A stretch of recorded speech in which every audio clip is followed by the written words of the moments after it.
காலை வேளையில் கண் விழிக்கும் முன்னே நம்ம எஃப்எம் சத்தம் கேட்குமே. ஸ்வீட்டான பாடல் கேட்க ஊரெல்லாம் ஸ்ட்ரெஸ் குறைய நம்ம வைபே நான் ஸ்டாப்பா இருக்குமே.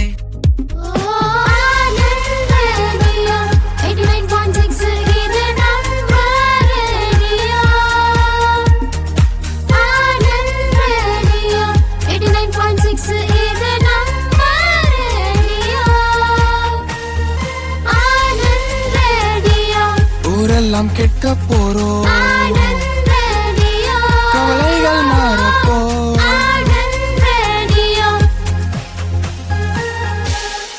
ஆனந்த் ரேடியோ 89.6 சமுதாய வானொலி. நம்ம ரேடியோ, இது நமக்கான ரேடியோ. மத்திய சமூக நீதி மற்றும் அதிகாரம் அளித்தல் அமைச்சகம் மற்றும் சமுதாய வானொலிகள் கூட்டமைப்புடன் இணைந்து வழங்கும் மூத்தோருக்கு முதல் வணக்கம். இது முதியோர்களுக்கான நலத்திட்டங்கள் குறித்து விழிப்புணர்வு ஏற்படுத்தும் ஓர் வானொலி தொடர். மூத்தோருக்கு முதல் வணக்கம். முதியோர் நலம் பேணுவோம், சமுதாய வளம் காணுவோம்.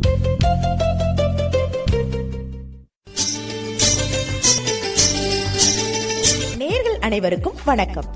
அனைவரும் நலம் பெற வாழ்த்துக்கள். மூத்தோருக்கு முதல் வணக்கம் நிகழ்ச்சியின் 8வது பகுதியில இன்னைக்கு நாம இணைஞ்சிருக்கிறோம். முதியோர்கள் இளைய தலைமுறைக்கான பாடம். அவங்கள அரவணைச்சு பார்த்து கொள்ள வேண்டியது நமக்கு கிடைச்சிருக்கிற மிகப்பெரிய பாக்கியம். வயதானவங்களுக்கு உரிய முக்கியத்துவத்தையும் அவங்களுக்கான உரிமைகளையும் சுதந்திரத்தையும் அளிக்க வேணும் அப்படின்றத உணர்த்தும் வகையில சமூக நீதி மற்றும் அதிகாரம் அளித்தல் அமைச்சகம் மூத்தோருக்கான முதல் வணக்கம் என்ற இந்த நிகழ்ச்சியை இந்தியாவில் இருக்கக்கூடிய 200 சமூக வானொலிகளின் மூலமா 10 மொழிகளின் வாயிலாக விழிப்புணர்வை ஏற்படுத்திட்டு இருக்கிறாங்க.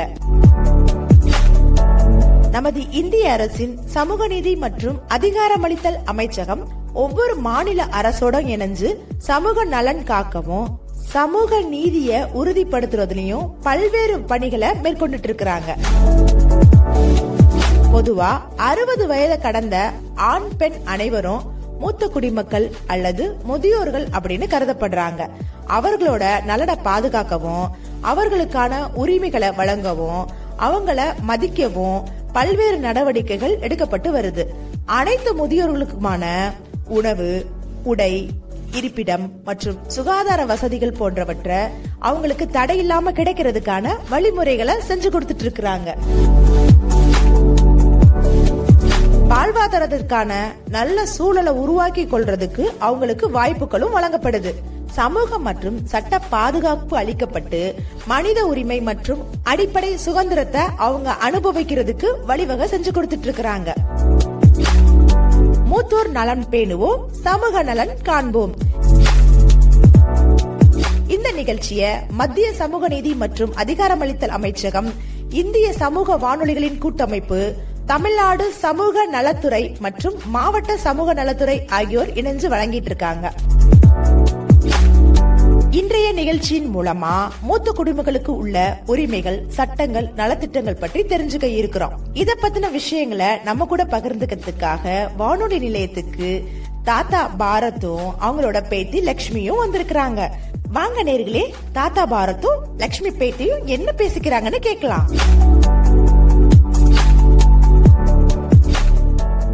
வணக்கம். மூத்தோருக்கு முதல் வணக்கம் சிறப்பு தொடர் நிகழ்ச்சிக்கு உங்கள் அனைவரையும் வரவேற்கின்றேன். பாரத் தாத்தாவும் நானும் இந்த நிகழ்ச்சியில நம்ம மூத்த குடிமக்களுடைய உரிமைகள், பராமரிப்பு மற்றும் அவர்களுக்கான மரியாதையை பற்றிய முக்கியமான தகவல்களை உங்களோட பகிர்ந்துக்க இருக்கோம்.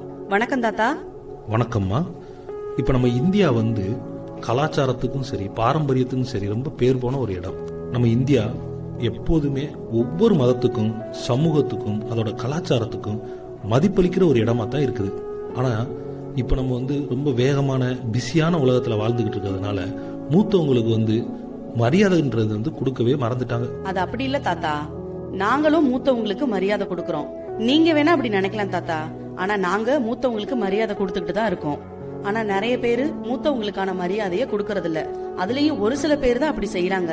அந்த மாதிரி நடக்கிறதுனாலதான் இன்னைக்கு நம்ம நாட்டுல இவ்ளோ முதியோர் இல்லம் இருக்கு. அந்த முதியோர் இல்லத்துல இருக்கிற முதியவங்களோட கண்களை பார்த்தாலே தெரியும் அவங்க எவ்வளவு துக்கத்திலையும் சோகத்திலையும் இருக்காங்க அப்படிங்கிறது. அதுக்காகத்தாமா இந்த நிகழ்ச்சி. இந்திய அரசோட சமூக நீதித்துறை மற்றும் அதிகாரம் அளித்தல் அமைச்சகம் பொதுமக்களோட உரிமைகளை பாதுகாக்கவும் ஆதரவு அளிக்கவும் ஒரு முக்கிய பிரிவா இருக்கு. அந்த அமைச்சகம் மூத்தோருக்கு முதல் வணக்கம் அப்படிங்கிற இந்த நிகழ்ச்சி மூலமா மூத்த குடிமக்களோட தேவைகளை பூர்த்தி செய்யவும் அவங்களோட நலனை உறுதி செய்யவும் பல முயற்சிகளை மேற்கொண்டு வருது. ஆமாங்க தாத்தா, சமுதாய வானொலிகள் கூட்டமைப்பு இணைஞ்சு இந்த சிறப்பு நிகழ்ச்சி தொடர் நம்ம மூத்த குடிமக்களுக்கு உதவுறதுக்காக பல்வேறு அமைச்சக நடவடிக்கைகள் பற்றிய விரிவான தகவல்களை வழங்குறாங்க. இதுல ஒருங்கிணைந்த மூத்த குடிமக்கள் திட்டம், மூத்த குடிமக்களுக்கான ஹெல்ப்லைன், பராமரிப்பாளர் பயிற்சி, SAGE, அதோட ராஷ்டிரிய வயோஸ்ரீ யோஜனா போன்ற திட்டங்களும் இதுல அடங்குது. அது மட்டும் இல்லாம கண்புரை சிகிச்சைகளுக்கான தீர்வுகள், மூத்தவர்களுடைய உணவு ஆலோசனைகள், நிபுணர் வழிகாட்டுதல் மற்றும் பிற வசதிகளையும் இந்த நிகழ்ச்சி வழங்குது. இந்த நிகழ்ச்சி மூலமா நம்ம மூத்தவங்க யாரோட உதவியும் எதிர்பார்க்காம யாருகிட்டையும் போய் வணங்கி நிக்காம இருக்கணும் அப்படிங்கறத உறுதிப்படுத்த விரும்புறோம். மூத்தவர்களோட இந்த பொற்காலத்துல அவங்க வலிமையான ஆதாரத்தோட இருக்கணும் அப்படிங்கிறதுக்காக சமூக நீதித்துறை மற்றும் அதிகாரமளிப்பு அமைச்சகம் சமூக வானொலிகளோட கூட்டமைப்போட இணைஞ்சு செயல்பட்டு இந்த நிகழ்ச்சியை வழங்குறாங்க அப்படிங்கறத நாம தெரிஞ்சுக்கிறோம்.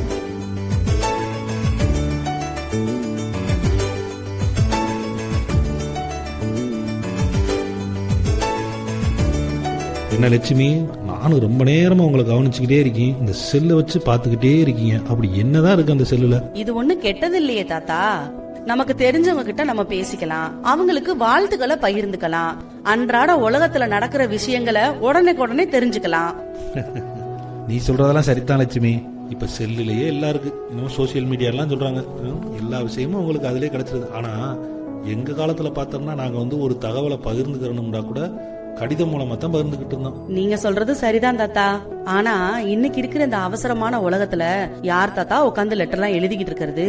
இப்போ இந்த போன் நம்ம கையில இருந்துச்சுன்னு வச்சுக்கோங்க, நீங்க எவ்வளவு தூரத்துல போனாலும் இந்த போன் இருக்கிறதுனால நம்ம பக்கத்திலே இருக்கிற மாதிரி இருக்கும் தாத்தா.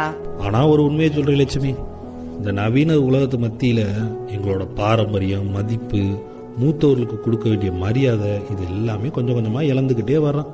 முன்னாடியெல்லாம் அரசு மூத்தவர்களுக்கான கொள்கைகளை அறிமுகப்படுத்துற போது விவாதங்கள்லாம் நடக்கும், எல்லாரும் அதுல ஈடுபடுவோம். ஆனா இப்ப பாரு, எல்லாமே தொழில்நுட்பத்தோட இணைக்கப்பட்டதுனால மூத்தவர்களுக்கான உரிமை, சட்டங்கள் என்னெல்லாம் இருக்கு அப்படின்னு கூட தெரியறதுக்கு நேரமே இல்ல. நீங்க சொல்றது சரிதான் தாத்தா. இன்னைக்கு இருக்கிற சோசியல் மீடியால எல்லாத்தையுமே பகிர்ந்துக்கிறாங்க. ஆனா நம்ம மூத்தவங்களுக்கான என்னென்ன உரிமைகள் இருக்கு, அதுல கவர்மெண்ட்ல என்னென்ன சொல்றாங்க, இத பத்திலாம் அதுல சொல்றது இல்ல தாத்தா, பகிர்ந்துக்கிறதும் இல்ல. அத பத்தி எனக்கு எதுவும் தெரியாது தாத்தா. எனக்காக கொஞ்சம் சொல்றீங்களா? நம்ம மூத்தவங்களுக்கு என்ன சட்டதிட்டங்கள் இருக்குன்னு நானும் தெரிஞ்சுக்கிறேன். சொல்றேன் கேளு. மூத்த குடிமக்களோட நலனுக்காக இந்தியாவுல நிறைய சட்டங்கள் இருக்கு, அரசோட திட்டங்களும் இருக்கு. ஆனா பிரச்சனை என்னன்னா பல மூத்தவங்க அதை பத்தி தெரிஞ்சுக்கிறதே இல்ல. பல பேர் பாத்தீங்கன்னா அவங்க குடும்பத்தினாலேயே தள்ளி வைக்கப்பட்டு புறக்கணிக்கப்படுறாங்கல்ல, அவங்க எல்லாம் நினைக்கிறாங்க நமக்கு எந்த உரிமையும் இல்ல, நம்ம இனிமேல் அவ்வளவுதான், அந்த மாதிரி நினைச்சுக்கிட்டு இருக்காங்க. அத நினைச்சா ரொம்ப கஷ்டமா தான் தாத்தா இருக்கு. உங்களை போல உங்க வாழ்க்கையோட பெரும் பகுதிய உங்க குடும்பத்துக்கும் சமுதாயத்துக்கும் அர்ப்பணிச்சவங்களுக்கு இன்னைக்கு ஒரு பராமரிப்பு இல்லாம இருக்கு. ஆனா அவங்களுக்கு தான் ரொம்ப ரொம்ப சிறந்த பராமரிப்பு தேவை. ஏன் தாத்தா, மூத்தவங்களுக்கான உரிமைகள் நிறைய இருக்குன்னு சொன்னீங்கல்ல, அது என்னன்னு கொஞ்சம் சொல்றீங்களா தாத்தா? முதல்ல மூத்தவங்களுக்கு என்ன உரிமை இருக்கு அப்படிங்கறத தெரிஞ்சுக்கிறது ரொம்ப முக்கியம்.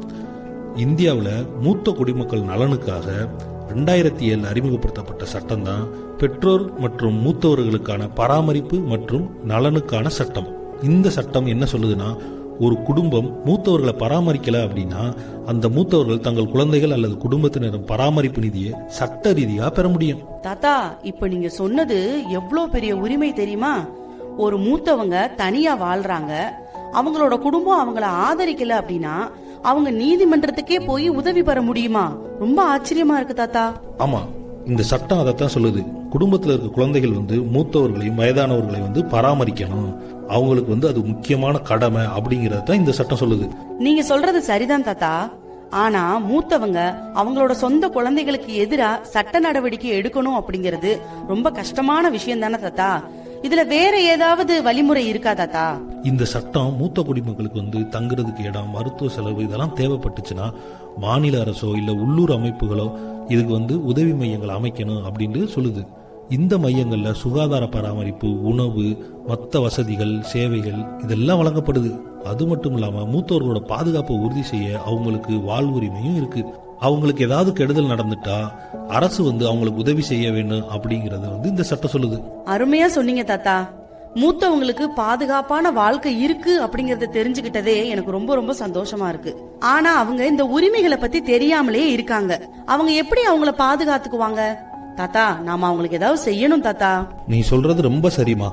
இதுக்கு நாம என்ன செய்யலாம்னா, இந்த மாதிரி என்ன சட்டத்திட்டங்கள் பற்றி தெரிஞ்சுக்கிட்ட நிபுணர்கள் இருப்பாங்க இல்லையா, அவங்கள கூட்டியாந்து நம்ம வந்து பேச சொல்லலாம். இந்த மாதிரி நல்லா ஒரு விளக்கம் அளிக்கிற வகையில விவாதங்கள், பேட்டிகள், இந்த மாதிரியான விஷயங்கள்லாம் வந்து நம்ம நிகழ்ச்சியில ஒளிபரப்பு செய்யலாம். இந்த மாதிரி நிகழ்ச்சிகள் கேட்கறது மூலமா மூத்தவங்க வந்து அவங்களுக்கு தேவையான விழிப்புணர்வுகளையும் தங்களோட உரிமைகள் பத்தியும் தெரிஞ்சுக்குவாங்க. சூப்பர் ஐடியா தாத்தா. ஒவ்வொரு மூத்தவங்களும் அவங்களோட உரிமைகளை பத்தி தெரிஞ்சுக்கிட்டு அவங்களுக்கு தேவையான மரியாதையும் பராமரிப்பும் பெறறத இந்த நிகழ்ச்சியின் மூலமா நாம உறுதி செய்ய முடியும். இத கேக்குற பெரியவங்களுக்கும் நிச்சயமா அவங்களுக்கு என்னென்ன உரிமைகள் இருக்கு, சட்டங்கள் இருக்கு அப்படிங்கறது கண்டிப்பா புரியும் தாத்தா. சரி, எனக்கு ஒரு சந்தேகம். நம்ம மூத்த குடிமக்களுக்கு அரசு நிதி ஆதரவு ஏது தருதா தாத்தா? ஆமா லட்சுமி, தேசிய முதியோர்கள் ஓய்வு திட்டம் இது மாதிரி பல ஓய்வு திட்டங்கள் இருக்கு. அந்த மாதிரியான திட்டங்கள்ல தகுதியான முதியோர்கள் ஓய்வூதியம் பெறாங்க. அது மட்டும் இல்லாம நிறைய மாநில அரசுகள் வந்து தங்களுடைய ஓய்வூதிய திட்டங்கள் மற்றும் நிதியுதவி திட்டங்களை வந்து வழங்கிக்கிட்டு இருக்கு. அப்படின்னா தாத்தா, நிதி குறைவா இருக்கிற மூத்த குடிமக்களுக்கும் இந்த உதவிகள் கிடைக்குது. ஆனா நம்ம கிராமத்துல இருக்கிற மூத்தவர்களுக்கு இந்த திட்டங்கள் பத்தி தெரிஞ்சிட்டு இருப்பாங்களா இல்லையா? அதாம உண்மையான சிக்கலே. பல முதியோர்கள் வந்து தங்களோட உரிமைகள் அப்புறமா இந்த மாதிரி திட்டங்கள் இது பத்தி எல்லாம் தெரிஞ்சுக்கிறாம தான் இருக்காங்க. இதனாலதான் அவங்க வந்து அவங்க குடும்பத்தினரையோ இல்ல சமுதாயத்தையோ சார்ந்து இருக்க வேண்டியிருக்கு. ஒவ்வொரு மூத்த குடிமகனும் தன்னம்பிக்கையோட இருக்க விழிப்புணர்வை ஏற்படுத்தணும்.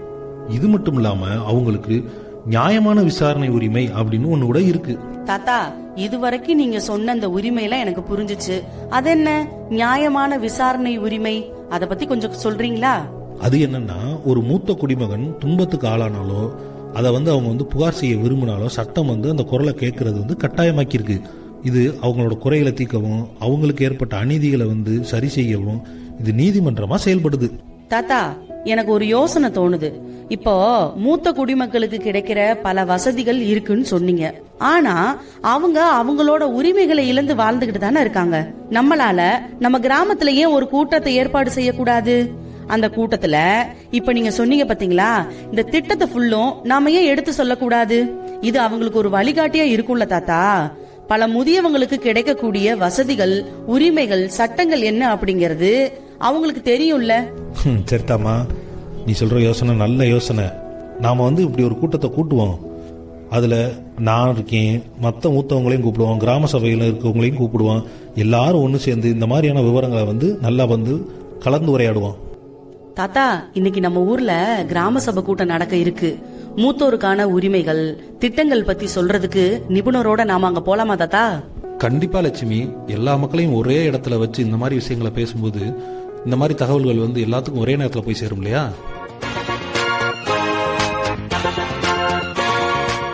பெரியவங்க எல்லாருக்கும் வணக்கம். இன்னைக்கு நாம இந்த கிராம சபை கூட்டத்தை எதுக்காக ஏற்பாடு பண்ணிருக்கோம் அப்படிங்கறது உங்க எல்லாத்துக்குமே நல்லா தெரியும். நம்மளோட சமுதாய வானொலியில மூத்தோருக்கு முதல் வணக்கம் அப்படிங்கிற புதிய நிகழ்ச்சிய நானும் என்னோட தாத்தாவும் தொடர்ந்து கொடுத்துட்டு இருக்கோம். இன்னைக்கு இந்த நிகழ்ச்சியில மூத்தோருக்கான சட்டங்கள், நலத்திட்டங்கள், உரிமைகள் குறித்து நம்ம கூட பகிர்ந்துக்கிறதுக்கும் உங்களோட சந்தேகங்களுக்கு பதில் கொடுக்கறதுக்கும் மதுரை மாவட்ட மனித உரிமை ஆணையத்திலிருந்து சமூக ஆர்வலர் திரு கார்த்திக் அவர்கள் வந்திருக்காங்க. திரு கார்த்திக் சார் அவர்களை நம்ம கிராம மக்கள் சார்பா இந்த நிகழ்ச்சியில பங்கேற்கிறதுக்கு வருக வருக நான் வரவேற்கிறேன். வணக்கம் கார்த்திக் சார்.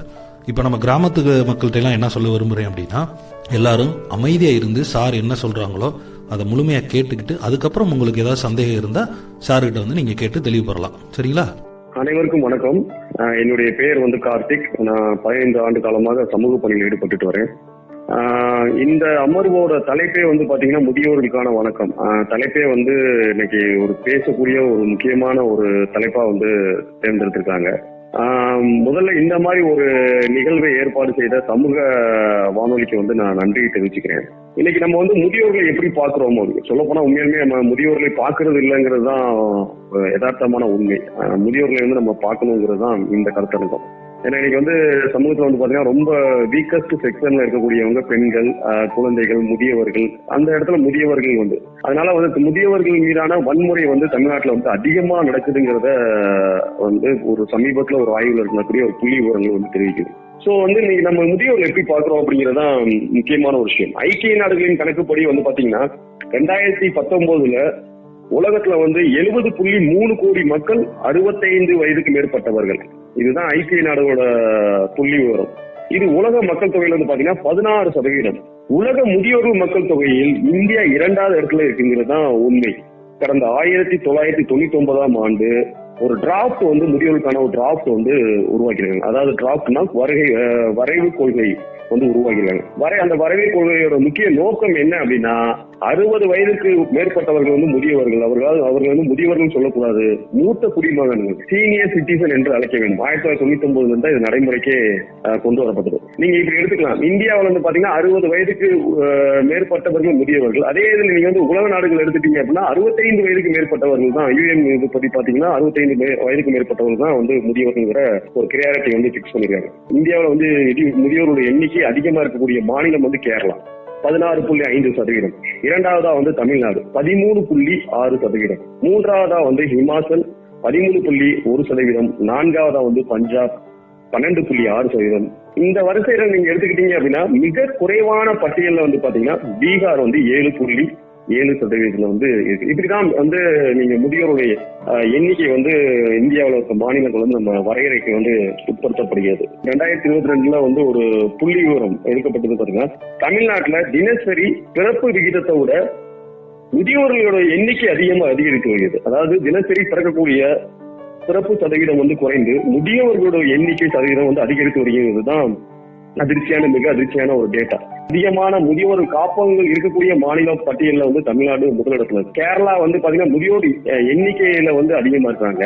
ஆனா அங்க கூட அதிகமான காப்பகங்கள் இல்லை. ஆனா 2வது இடத்துல இருக்கக்கூடிய தமிழ்நாடு இன்னைக்கு முதியோர்கள் காப்பகம் அதிகமாக இருக்கக்கூடிய இடத்துல வந்து முதலிடத்துல இருக்குது. ஏன்னா இதுக்கு வந்து பாத்தீங்க அப்படின்னா இன்னைக்கு முதியோர்களை பாதுகாப்பதுங்கிறது ஒரு சேவை, இதையெல்லாம் தாண்டி இன்னைக்கு ஒரு பிசினஸ் ஆகவும் ஒரு வர்த்தக மையமாகவும் வந்து மாறிக்கிட்டு இருக்குங்கிறதான் யதார்த்தமான உண்மை. முதியோர்களுக்கு நலன் கருதி ஒரு டிராப்ட் வந்து உருவாயிருக்கு, வரைவு கொள்கைன்னு சொல்லுவாங்க. அந்த வரைவு கொள்கை வந்து உருவாயிருக்கு. ஆனா இன்னும் அது வந்து திட்டமாக நடைமுறைப்படுத்தப்படவில்லை. அந்த வரைவு கொள்கையோட சிறப்பு அம்சம் என்ன அப்படின்னா 60 வயதுக்கு மேற்பட்ட முதியோர்களுக்கு வந்து இன்சூரன்ஸ் செய்து கொடுப்பது. ஆரம்ப காலகட்டங்களுக்கே வந்து அவங்களுக்கு வந்து இன்சூரன்ஸ் வந்து இருக்கும். பின்னாடி ஃபியூச்சர்ல வந்து அந்த இன்சூரன்ஸ் பணம் வந்து அவங்களை பாதுகாக்கக்கூடிய அவங்களோட ஒரு செக்யூரிட்டி மெக்கானிசத்துக்குள்ள இருக்கக்கூடிய ஒரு நிலைமையை கொண்டு வரணுங்கிறதுக்காக அந்த ஒரு அந்த வரைவில் வந்து முக்கியமான ஒரு பாயிண்ட் ஆகும். 2வது வந்து முதியோர்களுக்கு தனியாக ரேஷன் கார்டு கொடுக்கணும் அப்படிங்கிற ஒரு அந்த வரைவில் வந்து முக்கியமான ஒரு சிறப்பு அம்சமா சொல்லப்படுகிறது. 3வது வந்து முதியோர்களுக்கான மருத்துவ காப்பீடு, இலவச மருத்துவ காப்பீடு இருக்கணும் அப்படிங்கிற இந்த மாதிரி சில பல்வேறு சிறப்பு அம்சங்களை உள்ளிட்ட அந்த வரைவை வந்து உருவாக்கியிருக்காங்க. அதே மாதிரி வந்து பாத்தீங்க அப்படின்னா முதியோர்களுக்கான சட்டம் அப்படின்னு பாத்தீங்க அப்படின்னா maintenance and welfare of parents and senior citizen act 2007 வந்து இது வந்து கொண்டு வரப்பட்டது. தமிழ்ல சொல்லணும் அப்படின்னா பெற்றோர்கள் மூத்த குடிமக்கள் பராமரிப்பு நல சட்டம் 2007. இந்த சட்டம் வந்து 2007 கொண்டு வரப்பட்டாலும் தமிழ்நாட்டுல வந்து இது வந்து ஒரு ரூலா, அதாவது இந்த சட்டத்துக்கான ஒரு விதிகளை உள்ளடக்கிய சட்டமாக Tamil Nadu maintenance and welfare of parents and senior citizen act, அதாவது முன்னாடி தமிழ்நாடுங்கிற ஒரு இதை மட்டும் சேர்த்து அந்த ரூல் வந்து வரையறுக்கப்பட்டு 2009 இருந்து தான் இந்த சட்டம் வந்து தமிழ்நாட்டுல வந்து நடைமுறை வந்து படுத்தப்பட்டிருக்கு. இந்த சட்டத்தோட முக்கிய நோக்கமே வந்து என்ன அப்படின்னா இது குடும்ப உறுப்பினர்கள், அதாவது குடும்ப வாரிசுகளிடம் இருந்து பராமரிப்பு தொகையை முதியவர்களுக்கு, அதாவது அந்த அப்பா அம்மா அவங்களுக்கு வயதானவர்களுக்கு வந்து பெற்றுத்தரணும் அப்படிங்கிறதுக்கான நோக்கத்துக்காக தான் இந்த சட்டம் வந்து கொண்டு வரப்படுகிறது. மற்றபடி ஜென்ரலா இருக்கக்கூடிய ஐபிசி சட்டம், முதியோர்கள் மீதான நடக்கக்கூடிய வன்முறைகள், இந்த மாதிரி விஷயங்கள் எல்லாமே வந்து பாத்தீங்க அப்படின்னா ஜென்ரலா இருக்கக்கூடிய ஐபிசி இந்திய தண்டனை சட்டத்துல வந்து பொருந்தும் அப்படிங்கிற ஒரு வரையறை வந்து இருக்குது. ஒவ்வொரு ஆண்டும் அதே மாதிரி முதியோர்களை வந்து நம்ம ஒரு அனுசரிக்கிற ஒரு நினைத்து பார்க்கக்கூடிய ஒரு தினமாக வந்து ஒவ்வொரு ஆண்டும் ஜூன் மாதம் 15ஆம் தேதி உலக முதியோர் கொடுமை ஒழிப்பு விழிப்புணர்வு தினமாக வந்து வேர்ல்டு லெவல்ல வந்து அனுசரிக்கப்பட்டு நமக்கு வருது. தம்பி, நீங்க சொன்ன சட்டங்கள் நல்ல விஷயமா இருந்துச்சு. ஆனா எங்களை மாதிரி வயதானவர்களுக்கு உதவக்கூடிய நலத்திட்டங்கள் ஏதாவது இருந்தா நீங்க சொல்லுங்க, நாங்க பயன்படுத்த முடியாத வச்சு. ஐயா கொஞ்சம் பொறுமையா இருங்கய்யா. நீங்க கேட்ட கேள்விக்கு சார் இப்ப பதில் சொல்லுவாங்க. நம்ம முத்தையாவுக்கு எப்பவும் அவசரம் தான். இரியா சொல்லுவாங்க. முதியோருக்கான திட்டங்கள் என்னென்ன இருக்கு அப்படின்னு பாத்தீங்க அப்படின்னா, இந்திரா காந்தி தேசிய முதியோர் ஓய்வூதிய திட்டம், ராஷ்டிரிய வயோஸ்ரீ யோஜனா, வர்த்திதம் மெடிக்கல் பாலிசி, சென்ட்ரல் கவர்மெண்ட் மத்திய அரசின் சமூக நீதி மற்றும் அதிகாரம் அளித்தல் அமைச்சகத்துல வந்து ஒரு திட்டம் வந்து இருக்காங்க. அதாவது அந்த திட்டத்தோட பேர் என்னன்னா மறுவாழ்வு நடவடிக்கைகள் மற்றும் முதியோருக்கான ஒருங்கிணைந்த திட்டம் அப்படிங்கிறது தான். இந்த திட்டத்தோட முக்கிய நோக்கமே வந்து என்ன அப்படின்னா, முதியோர்களுக்கான தங்குமிடம், உணவு, மருத்துவம் மற்றும் பொழுதுபோக்குகள் மூலம் அவர்களின் வாழ்க்கை தரத்தை மேம்படுத்துவதுங்கிறது தான் இந்த முக்கியமான ஒரு நோக்கமா வந்து உள்ளடக்கியதை வச்சு இந்த வந்து மத்திய அமைச்சரகம் வந்து இந்த ஒரு திட்டத்தை வந்து செயல்படுத்தாங்க. அதே மாதிரி வந்து பாத்தீங்க அப்படின்னா, கிராமிய அபிவிருத்தி சமூக பாதுகாப்பு மற்றும் வலுவூட்டும் அமைச்சகம் வந்து முதியோர்களுக்கான தேசிய செயலாக்கம் ஒன்றை உருவாக்கி இருக்குது. அந்த செயலாக்கத்தோட முக்கிய குறிக்கோள் வந்து என்ன அப்படின்னா, முதியோர்களின் உரிமைகளை பாதுகாத்தல் மற்றும் மேம்படுத்துதல். இரண்டாவதா வந்து முதியோர்களோட பிரச்சனைகளை கண்டறிந்து அதற்கான தீர்வுகளை முன்வைத்தல். மூன்றாவது, முதியோர்களின் அறிவு, திறமை, அனுபவம் போன்றவற்றின் மூலம் பல்வேறு நிகழ்ச்சி திட்டங்கள் மூலம் அபிவிருத்தியை பயன்படுத்துவது. இந்த 3 முக்கிய குறிக்கோள்களுக்காக தான் இந்த அமைச்சகம், அதாவது கிராமிய அபிவிருத்தி சமூக பாதுகாப்பு மற்றும் வலுவூட்டு அமைச்சகம் வந்து பாத்தீங்கன்னா முதியோர்களுக்கான தேசிய அளவிலான ஒரு செயலாக்கத்தை வந்து உருவாக்கி இருக்குங்கிறது தான் இன்னைக்கு வந்து நடைமுறையில் இருக்கக்கூடிய ஒரு விஷயம். வணக்கம் சார், என் பேர் செல்வராஜ். நான் வந்து இளைஞர் மன்ற தலைவராக இருக்கேன். முதல்ல உங்களுக்கு ஒரு பெரிய நன்றி சொல்லிக்கிறேன் சார். ஏன்னா கிராம சபை கூட்டத்தில் வந்து நிறைய திட்டங்களை பத்தி சொன்னீங்க, ரொம்ப யூஸ்ஃபுல்லா இருந்துச்சு சார். Thank you sir. இதே மாதிரி எங்க ஊர்ல நிறைய முதியோர்கள் இருக்காங்க சார். அவங்களால இந்த மாதிரி ஆபீஸ்ல எல்லாம் போய் அலைஞ்சு தெரிஞ்சு இந்த மாதிரி நலத்திட்டங்கள்ல பயனடைய ரொம்ப கஷ்டப்படுறாங்க. அவங்களுக்கு எங்களால முடிஞ்ச அளவு எங்க இளைஞர் நற்பணி மன்றத்தால முடிஞ்ச உதவிகள் ஏதாவது பண்ண முடியுமா? அதை பத்தி ஏதாவது சொன்னீங்கன்னா கொஞ்சம் பயனுள்ளதா இருக்கும் சார். கண்டிப்பா இன்னைக்கு இளைஞர்கள் வந்து இளைஞர்களோட பங்களிப்பு வந்து முதியோர்களுக்கு இருக்கு. முதியோர்களோட நலன்ல வந்து நாட் ஓன்லி இளைஞர்கள் மட்டும் இல்ல, எல்லாருக்குமே இங்க பங்கு இருக்குங்கிறது தான், கூடுதலா இளைஞர்களுக்கு இருக்குங்கிறது தான். இன்னைக்கு வந்து நீங்க ஒரு வெளியே இருக்க முதியோர்களை பார்க்க முடியலன்னா கூட பரவாயில்ல, உங்க வீட்டுல இருக்க தாத்தா பாட்டிகளையாவது வந்து நீங்க கண்காணிக்க வேண்டிய ஒரு சிஸ்டத்துக்குள்ள நீங்க வரணும். அவங்களோட ஹெல்த் என்ன மாதிரி இருக்கு, அவங்களோட ஃபுட்டு வந்து என்ன மாதிரி இருக்கு, அவங்களோட வாழ்வியல் என்ன மாதிரி இருக்கு. இப்ப நம்ம ஒரு ஜெனரேஷன் வந்து நம்ம வந்து ஒரு கட்டமைப்புல வாழ்ந்துட்டு இருக்கோம். இன்னைக்கு ஒரு ஆண்ட்ராய்டு மொபைல் இருந்தா நம்ம உலகம் நம்ம கையில, ஆனா அவங்க அந்த கட்டமைப்புல இல்லாத ஒரு உலகத்துல வாழ்ந்தவங்க. இன்ன வரைக்கும் பாத்தீங்கன்னா ஒரு தபால், போஸ்ட் கார்டு, அந்த இதுதான் அவங்களுக்கு பெரிய மகிழ்ச்சியாவே இருக்கக்கூடிய ஒரு விஷயமா இருந்தது. அந்த காலகட்டங்கள்ல தாத்தா பாட்டியில இருக்கக்கூடிய ஒரு காலகட்டங்கள் வந்து பாத்தீங்க அப்படின்னா, போஸ்ட் கார்டு லெட்டர் வந்துச்சு அப்படின்னாலே பயங்கரமான ஒரு மகிழ்ச்சியா இருக்கக்கூடிய ஒரு விஷயமா இருக்கக்கூடிய ஒரு காலகட்டமா இருந்த ஒரு விஷயம். இன்னைக்கு வந்து பாத்தீங்கன்னா நம்ம வந்து அதை சுருக்கி வந்து ஒரு மொபைலுக்கு வந்து நம்ம வாழ்ந்துட்டு இருக்கோம். மொபைல் இருந்துச்சுன்னா சாப்பாடு தண்ணி எல்லாம் இல்லாம இருக்கிறாங்களோ இல்லையோ, இன்னைக்கு இருக்க இளைஞர்கள் வந்து மொபைல் இல்லாம யாருமே இருக்கிறது இல்லை.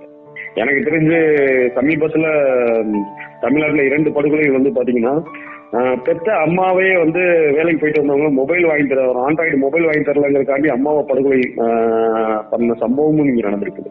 ஸோ இப்போ நம்ம என்ன மாதிரி ஒரு சொசைட்டில, என்ன மாதிரி ஒரு மெயின் ஸ்ட்ரீட் மீடியா சொசைட்டிக்குள்ள வாழ்றோங்கிறதா நம்ம பார்க்குற ஒரு விஷயம். நம்ம வந்து என்னன்னா முதியோர்களை வந்து பாதுகாக்கணுங்கிறதுலாம் ரெண்டாவது, முதியோருக்கான என்ன சொல்றது நலன் சார்ந்த விஷயங்களும் முதியோருக்கான மரியாதை கொடுத்தாலே வந்து போதும். இன்னைக்கு யாரு முதியோர்கிட்ட உட்காந்து பேசுறா, இன்னைக்கு அதுதான் மிகப்பெரிய ஒரு கேள்வியா இருக்கு. நீங்க நம்ம தாத்தா பாட்டி நம்ம வீட்டுல இருக்கவங்கள்ட்ட முதியோர்கிட்ட வந்து நம்ம நேரம் செலவழிக்கிறோமா அப்படிங்கறதா இன்னைக்கு. என்ன வேணா இருந்துட்டு போட்டோம், நம்ம வர்த்தகத்துக்காக ஓடுறோம், பொருளாதாரத்துக்காக ஓடுறோம், குடும்ப சூழ்நிலைக்காக ஓடுறோம், என்ன வேணா இருந்துட்டு போட்டோம். ஆனா அதை தாண்டி அவங்ககிட்ட வந்து நம்ம நேரம் செலவழிக்கிறோமா அப்படிங்கிறதா.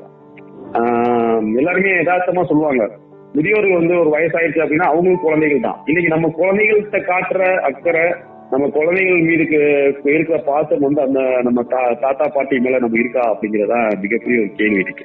இன்னைக்கு நம்ம அப்பா அம்மாவே நம்ம அப்படி பாக்குறோமா அப்படிங்கிறதா கேள்வி. நம்ம வந்து வளர்த்திருப்பாங்க, கஷ்டப்பட்டிருப்பாங்க, இதெல்லாம் வந்து ஒரு சென்டிமெண்ட் அந்த மாதிரி ஒரு விஷயமா கொண்டு போகாம யதார்த்தமா நீங்க பாருங்க. அவங்க வந்து ஒரு வாழ்ந்த கட்டமைப்புல என்ன மாதிரி சூழல்ல என்ன மாதிரி சிக்கல்களை வந்து நம்மளை உருவாக்கி இந்த மாதிரி ஒரு கட்டமைப்பு வந்து கொண்டு நம்மள வச்சிருப்பாங்க. இந்த நிலைமை வந்து ஒவ்வொரு இளைஞர்கள் வந்து என்ன நினைக்கணும்னா, நாளைக்கு இந்த இடத்துக்கு நம்ம வந்துடக்கூடாது, அப்ப நம்ம இதை சரி செய்ய வேண்டிய பொறுப்பு நம்மகிட்ட இருக்கு. அப்ப இந்த லெவல்ல வந்து நம்ம தான் சரி பண்ணணும் அப்படிங்கிற ஒரு பொறுப்பை வந்து இன்னைக்கு இருக்கக்கூடிய இளைஞர்கள் உணர்ந்தார்கள் அப்படின்னா, இனி வர காலகட்டங்கள்ல இந்த மாதிரி ஒரு முதியோர்கள் மீதான ஒரு பாதுகாப்பு, முதியோர்கள் மீதான ஒரு நலன் வந்து இன்னும் கூடுதலா சொல்ல போனா முதியோர் காப்பகமே இல்லாம இருக்கக்கூடிய ஒரு சூழ்நிலை வந்து உருவாகுகிறது தான் உண்மை. சார் வணக்கங்க சார். நான் வந்து சுயதொழில் குழுவில் வேலை பார்க்குறேன். 20 குழு நடத்திக்கிட்டு இருக்கேன். அதில் வந்து 400 உறுப்பினர்கள் இருக்காங்க. நீங்கள் சொல்கிற சட்டத்திட்டங்களில் வந்து இந்த எங்களோட மக்களுக்கு முதியோர்களாக இருக்கவங்களுக்கு வந்து எந்த வகையில் நாங்கள் உதவி செஞ்சோம்னா போய் சேரும், அதை சொல்லுங்கள் சார். நிச்சயமா நீங்க சுயஉதவி குழு வந்து நிச்சயமா இப்ப நீங்க ஒண்ணும் இல்ல, உங்க பகுதியில இருக்கக்கூடிய முதியோர்களை வந்து நீங்க அவங்களுக்கான நலத்திட்டங்கள்ல நீங்க வாங்கி கொடுக்கலாம். உதாரணத்துக்கு அவங்களுக்கு இந்த 1000 ரூபாய் பென்ஷன், அந்த 1000 ரூபாய் பென்ஷனுங்கிறதே இன்னைக்கு வந்து அவங்களுக்கு பெரிய ஒரு நம்மளை பொறுத்தளவுக்கு ஒரு என்ன சொல்றது ஒரு டேக்கான ஒரு மணி. ஆனா அந்த 1000 ரூபாய் பென்ஷனுக்காண்டி இன்னும் பல போராட்டங்கள்ல பல இடங்கள்ல மனு கொடுத்துக்கிட்டு இன்னும் கிடைக்காம இன்னும் அலைஞ்சுக்கிட்டு மாவட்ட ஆட்சியர் அலுவலகத்துக்கு வந்து அலைஞ்சுக்கிட்டே இருக்கக்கூடிய முதியோர்கள் இருக்காங்க. சோ இது வந்து நீங்க வந்து இந்த மாதிரி ஒரு சுய உதவி குழுல நீங்க இருக்கிறீங்க, இந்த மாதிரி ஒரு விஷயங்களை நீங்க எடுக்கிறீங்க அப்படின்னா கண்டிப்பான முறையில வந்து அவங்களுக்கு ஒரு சப்போர்ட்டிவா நீங்க கொண்டு போகலாம். இன்னைக்கு வந்து நீங்க அதுக்காண்டி நீங்க கேட்கலாம், நான் வந்து அந்த முதியோருக்காண்டி நான் போய் அலைய முடியுமா அப்படி சொல்ல வரல நான். இன்னைக்கு வந்து நீங்க அந்த பகுதியில் இருக்கக்கூடிய முதியோர்களுக்கு வந்து நீங்க நேரடியா போய் கலெக்டரேட்ல அப்ளை பண்ணணுங்கிற அவசியம் கிடையாது. நீங்க எனக்கு எல்லாமே ஆன்லைன் சிஸ்டமா மாறிடுச்சு. இன்னைக்கு ஆன்லைன் மூலமாவே நீங்க வந்து அவங்களுக்கு அப்ளை பண்ணி கொடுக்கலாம் அந்த முதியோருக்கு. ஏன்னா அவங்களுக்கு அதை பத்தின விஷயங்கள் தெரியாம இருக்கும் முதியோருக்கு. இன்னும் கூடுதலா சொல்ல போனா அப்படின்னா முதியோருக்கான கட்டணம் இல்லாத டோல் ஃப்ரீ நம்பர் இருக்கு, தொலைபேசி எண் இருக்கு. அவங்க முதியோருக்கான கட்டணம் இல்லாம சேவை செய்யக்கூடிய அரசால் அங்கீகரிக்கப்படக்கூடிய ஒரு நம்பர் இருக்கு. அந்த நம்பர் பாத்தீங்கன்னா 14567, அதாவது 14567, அதாவது 1ஆம் நம்பர் மட்டும்தான், மற்றபடி 4567ங்கிறது வரிசையா சீரியல்ல வந்து வரிசையா இருக்கக்கூடிய ஒரு நம்பர். இது ரொம்ப எளிமையா வந்து எல்லாமே மனப்பாடம் பண்ணக்கூடிய ஒரு விஷயங்கள். இந்த நம்பர் இந்த சேவை மையத்தோட முக்கிய நோக்கமே வந்து என்ன அப்படின்னா முதியோர்களோட பராமரிப்பு சேவைகளை வந்து வழங்குறது, ஓய்வூதியம், அதுக்கப்புறம் வந்து திட்டங்கள் தொடர்பான தகவல்களை வந்து நீங்க தெரிவித்துக்கலாம். அதுக்கப்புறம் வந்து பாத்தீங்கன்னா மூத்த குடிமக்களுக்கான தொழில்நுட்பம் மற்றும் நிதி சம்பந்தமான விஷயங்கள், சட்ட ரீதியான அவங்களுக்கு அணுகுமுறைகள், இந்த மாதிரி விஷயங்கள், அவங்களோட பிரச்சனைகள் எதுவா இருந்தாலும் இந்த டோல் ஃப்ரீ நம்பர்ல வந்து நீங்க கொண்டு போகலாம். சோ இந்த மாதிரி டோல் ஃப்ரீ நம்பரை வந்து நீங்க பயன்படுத்தலாம். நீங்க வந்து நீங்க செய்யறத விட அரசை வந்து செய்ய வைக்கிறது தான் உங்களுடைய முக்கியமான ஒரு நோக்கமா இருக்கும். நீங்க இணைந்து செய்யணும், அதே நேரத்துல அரசையும் வந்து செய்ய வேண்டிய ஒரு கடப்பாட்டையும் உருவாக்க வேண்டிய பொறுப்பும் வந்து நம் அனைவர் முன்னாடி முன்வைத்து என்னுடைய உரையை வந்து முடித்துக் கொள்கிறேன். வாய்ப்பிற்கு நன்றி. நன்றி கார்த்திக் சார். இவ்வளவு நேரம் எங்க கிராம மக்களுக்கு முதியோருக்கான நலத்திட்டம், சட்டங்கள், உரிமைகள் குறித்து ரொம்ப தெளிவா சொன்னீங்க. அதோட எங்க மக்கள் கேட்ட கேள்விக்கும் ரொம்ப அழகா விளக்கம் கொடுத்தீங்க. அனைவரோட சார்பாகவும் நானும் எங்க தாத்தாவும் உங்களுக்கு நன்றியை தெரிவிச்சுக்கிறோம். நன்றி சார். நன்றி.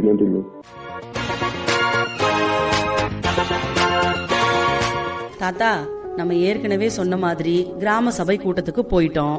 அங்க இருக்க மூத்தவங்க கிட்ட இந்த உரிமைகளை பத்தி எல்லாம் நம்ம தகவல் சொன்னோம். அவங்க உதவியற்றவர்களா தனியாகவும் இல்ல அப்படிங்கறத நம்ம விலைக்கு சொல்லிட்டோம். அதோட அரசு அவங்களுக்கு எப்படி ஆதரவு கொடுக்கறாங்க அப்படிங்கறதையும் நாம சொன்னோம். அந்த கிராமத்துல இருக்க மூத்தவங்க கிட்ட நாம பேசணும். அவங்களோட கருத்துக்களை மத்தவங்களும் கேக்குற வகையில நாம பதிவு செஞ்சோம். தாத்தா, ஒரு விஷயத்த சொல்லுங்க, இந்த எல்லா சட்ட திட்டங்களும் மூத்தவங்களுக்கு மரியாதை, தன்னம்பிக்கையுடன் வாழ உதவுதா இல்லையா? ஆமா லட்சுமி, மூத்தவங்க மரியாதைக்குரியவங்க. அவங்க குடும்பத்திலையும் சரி சமூகத்திலையும் சரி ஒரு முக்கிய இடத்தை பிடிக்கணும். அரசு வந்து பல நடவடிக்கைகளை எடுத்துக்கு, ஆனா சமூகமே அவங்களோட முக்கியத்துவம் உணரும் போதுதான் அந்த உண்மையான மாற்றம் ஏற்படும். அரசு வந்து சுரண்டப்படாத உரிமை அப்படிங்கிற ஒரு சட்டத்தை உருவாக்கியிருக்கு. இது எந்த ஒரு மூத்தவரும் துன்பப்படுத்துவதற்கோ இல்ல பாதிக்கப்படுவதற்கோ அனுமதிக்காது. மூத்தவங்கன்றனால அவங்க வந்து ஒரு வழியோடையோ இல்ல மரியாதை இல்லாத நிலையோடையோ வாழ வேணும்ன்ற அவசியமே இல்ல. இந்த சட்டங்கள் எல்லாம் மூத்தவர்கள் வந்து அமைதியாகவும் மரியாதையோடையும் வாழணும்ன்றத உறுதி செய்யறதுக்காக உருவாக்கப்பட்டிருக்கு. தாத்தா, உங்ககிட்ட பேசுனதுல இருந்து நான் ஒரு உறுதியோட இருக்கேன். என்ன தெரியுமா, நான் நிறைய கத்துக்கிட்டேன். இப்போ இளம் தலைமுறையா இந்த சமூகத்துல மாற்றத்தை கொண்டு வர முடியும் அப்படிங்கறத நான் நம்புறேன். அதை நான் உணர்ந்துட்டேன். மூத்தவங்களோட மரியாதையையும் பாதுகாப்பையும் உறுதிப்படுத்துறதுக்கு நடவடிக்கை எடுப்பேன். அவங்க இந்த உரிமைகளை பத்தி தெரிஞ்சுக்கிறதுக்கு என்னால ஆன உதவிய கண்டிப்பா நான் செய்வேன் தாத்தா. அதுதான் சரி லட்சுமி. உங்களை மாதிரி இளைய தலைமுறையினர் தான் மனதளவுல மாற்றத்தை உருவாக்க முடியும். ஒவ்வொரு இளைஞரும் அவங்க வீட்லயும் சமுதாயத்திலையும் உள்ள மூத்தவங்களுக்கு மரியாதையும் அன்பையும் காட்டினாலே நம்முடைய சமுதாய வேர்கள் இன்னும் வலுவா வளர்ந்துருக்கும். தாத்தா, நான் கிராமத்துல தங்கி இதுக்கு ஏதாவது நான் செய்யணும்னு நினைக்கிறேன். மூத்தவங்க அவங்களோட பிரச்சனைகளை மனசுக்குள்ளே போட்டு வச்சுக்காம மனசை விட்டு வெளியே சொல்றதுக்கு ஒரு வாய்ப்பு அவங்களுக்கு கொடுக்கணும் தாத்தா. நீங்க என்ன நினைக்கிறீங்க இத பத்தி? சூப்பர் லட்சுமி, இதுதான் உண்மையான ஆவல். இந்த மாதிரி ஒவ்வொரு இளைஞனும் ஒரு ஆர்வத்தை கொண்டிருந்தாங்கன்னா நம்ம மூத்தவங்க வாழ்க்கையில மகிழ்ச்சியே நிரம்பி இருக்கும். நீ இதை தீவிரமா உணர்ந்தது எனக்கு ரொம்ப மகிழ்ச்சியா இருக்கு. ஒவ்வொரு மூத்தவங்களுக்கும் தன்னம்பிக்கையோடையும் மரியாதையோடையும் வாழ்ற உரிமை இருக்கு. நாம அவங்களுக்கு அந்த வாய்ப்பையும் தளத்தையும் ஏற்படுத்தி கொடுத்தோம்னாலே சமூகத்துல மாற்றம் இயல்பா ஏற்பட்டுரும். தாத்தா, நாம மூத்த குடிமக்கள் ஆதரவு குழு அப்படின்னு ஒரு குழு அமைக்கலாம். இந்த குழு கிராமத்துல இருக்கிற மூத்தவங்க அவங்களுக்கான உரிமை, நலன் இது பத்தின விழிப்புணர்வை கொடுக்கும். அவங்களுக்கு உதவி தேவைப்படும் போது நம்மளோட இளம் தலைமுறை அவங்க பக்கத்துல நின்னு அவங்களுக்கு சப்போர்ட்டா இருக்கும். பரவாயில்ல லட்சுமி, இன்னைக்கு நல்ல நல்ல யோசனையா சொல்லிக்கிட்டு இருக்க. இந்த முயற்சி மூத்தவங்களுக்கு உரிமையும் மரியாதையும் வாழ் உரிமையும் வழங்குறதுக்கு ரொம்ப முக்கியமானதா இருக்கும். ஒவ்வொரு இதுலயும் ஆதரிக்கிறேமா. நேயர்களே, இந்த நிகழ்ச்சியில வழங்கப்படுற கருத்துக்களை நீங்க பயன்படுத்தல அப்படின்னா நாங்க உங்க வீடு தேடி வந்து இந்த தகவல்களை எல்லாம் சொன்னது எந்த அர்த்தமுமே இல்லாம ஆயிரும். அதனால இந்த நிகழ்ச்சியில வழங்கப்பட்ட கருத்துக்களை உங்க பகுதிகளில் இருக்கிற பெரியவங்களுக்கும் இந்த தகவல் சென்றடையும்படி நீங்க செய்யணும். லட்சுமி, இந்த நிகழ்ச்சி ஏற்கனவே நம்ம நாட்டுல பல பகுதிகளில் ஆயிரக்கணக்கான மூத்தவர்களுக்கு பயனுள்ளதா இருக்கு. மூத்தவர்களே, உங்களுக்கு ஏதாவது உதவி தேவைப்பட்டுச்சு அப்படின்னா உங்களுக்குன்னே இருக்கிற 145667 அப்படிங்கிற எண்ணிற்கு தொடர்பு கொள்ளுங்க. அப்படி இல்லன்னா உங்க பகுதியில இருக்கிற சமுதாய வானொலி நிலையத்தை தொடர்பு கொள்ளுங்க. நீங்க எந்த நேரத்திலையும் இந்த எண்களுக்கு தொடர்பு கொள்ளுங்க. உங்க பிரச்சனைகளுக்கான தீர்வுகள் உங்களுக்கு கிடைக்கும். அரசோட சேர்ந்து 200க்கும் மேற்பட்ட சமுதாய வானொலி நிலையங்கள் மூத்தவர்களுக்கான உரிமைகள் பற்றிய விழிப்புணர்வை ஏற்படுத்த வேலையை செஞ்சுக்கிட்டு இருக்காங்க. மேலும் முதியோர்களுக்கான நலத்திட்டங்கள் குறித்த பல தகவல்களோட அடுத்த மூத்தோருக்கு முதல் வணக்கம் நிகழ்ச்சியில உங்களை சந்திக்கிறோம். நன்றி. இதுவரை நீங்கள் கேட்டது மத்திய சமூக நீதி மற்றும் அதிகாரம் அளித்தல் அமைச்சகம் மற்றும் சமுதாய வானொலிகளின் கூட்டமைப்பு இணைந்து வழங்கிய மூத்தோருக்கு முதல் வணக்கம் நிகழ்ச்சி. இந்நிகழ்ச்சி குறித்த கருத்துக்கள், விமர்சனங்கள் வரவேற்கப்படுகின்றன.